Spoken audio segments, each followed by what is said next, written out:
যারা হুইল চেয়ারে যাবে তাদের জন্য ওখানে তাহলে মালিকের অনুমতি নিয়ে 5 টাকা বেশি আসতেছে। আপনি সর্বোচ্চ 100 টাকার সাথে রাখতে পারবেন, এর বেশি পাওয়া গেলে কিন্তু আপনার বিপদ হবে। এ যেন এক সিনেমার দৃশ্য।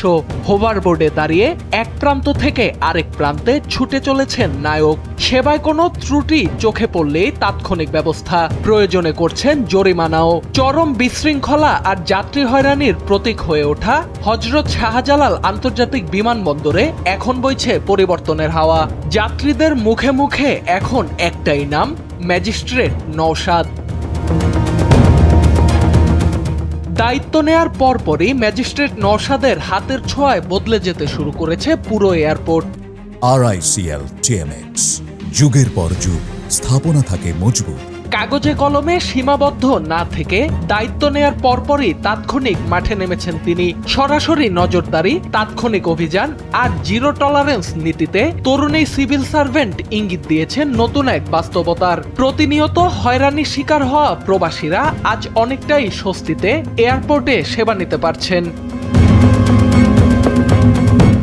দীর্ঘদিন যাবৎ যাত্রী হয়রানি, লাগেজ কাটা, চুরি, দালাল চক্র আর অতিরিক্ত অর্থ আদায়ের অভিযোগে আলোচিত ছিল দেশের প্রধান এই আন্তর্জাতিক বিমানবন্দর। বিশেষ করে প্রবাসীরা দেশে ফিরেই সবচেয়ে বেশি ভোগান্তিতে পড়তেন। তবে সাম্প্রতিক সময়ে সেই নেতিবাচক অভিজ্ঞতা থেকে ধীরে ধীরে বেরিয়ে আসছে বিমানবন্দরটি। আর এই পরিবর্তনের কেন্দ্রবিন্দুতে রয়েছেন এয়ারপোর্ট ম্যাজিস্ট্রেট নওশাদ খান। দায়িত্ব গ্রহণের পর থেকেই সরাসরি মাঠে নেমেছেন তিনি। ছোট্ট হোভারবোর্ডে চড়ে বিমানবন্দরের বিভিন্ন গুরুত্বপূর্ণ এলাকায় দিচ্ছেন নিয়মিত টহল। যাত্রীদের সঙ্গে কথা বলছেন, শুনছেন তাদের অভিযোগ। প্রশাসনের এমন দৃশ্যমান উপস্থিতি বিমানবন্দরের কর্মকর্তা কর্মচারীদের মাঝেও পৌঁছে দিয়েছে স্পষ্ট বার্তা। প্রবাসীদের জন্য সবচেয়ে স্বস্তির পরিবর্তন এসেছে লাগেজ ব্যবস্থাপনায়। দীর্ঘদিন যাবৎ লাগেজ কাটা, চুরি কিংবা ভাঙচুরের অভিযোগ থাকলেও দোষীদের চিহ্নিত করা ছিল কঠিন। এই সমস্যা মোকাবেলায় অভিনব উদ্যোগ নিয়েছে বাংলাদেশ বিমান।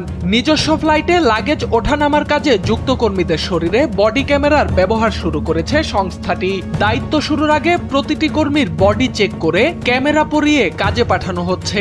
লাগেজ ওঠানো এবং নামানো পুরো প্রক্রিয়া এখন ক্যামেরার আওতায়। এয়ারপোর্ট ম্যাজিস্ট্রেটের পক্ষ থেকেও এই কার্যক্রম নিয়মিত তদারকি করা হচ্ছে। কোনো অনিয়ম ধরা পড়লেই নেওয়া হচ্ছে তাৎক্ষণিক ব্যবস্থা।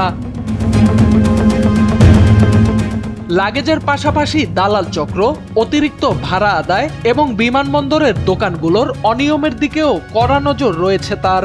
সম্প্রতি পণ্যের দাম বেশি নেয়ার অভিযোগ প্রমাণিত হয় বিমানবন্দরের দুটি দোকানকে মোট 40,000 টাকা জরিমানা করা হয়।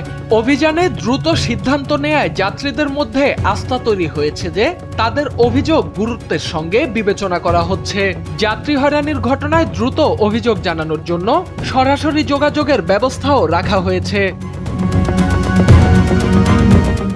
যাত্রীদের মতে কর্তৃপক্ষের এই তৎপরতা যদি ধারাবাহিকভাবে অব্যাহত থাকে তবে হযরত শাহজালাল আন্তর্জাতিক বিমানবন্দর হয়ে উঠবে সত্যিকারের যাত্রী বান্ধব। তবে বাস্তবতার আরেক দিকও তুলে ধরেছেন কেউ কেউ। দেশপ্রেমিক, সৎ ও কর্মঠয়ী সিভিল সার্ভেন্ট দুর্নীতি, ঘুষ কিংবা মিথ্যা অভিযোগের জেরে আকস্মিক বদলির শিকার হন কিনা সে আশঙ্কাও করছেন অনেকেই। সোহান আল রাজি, NPB।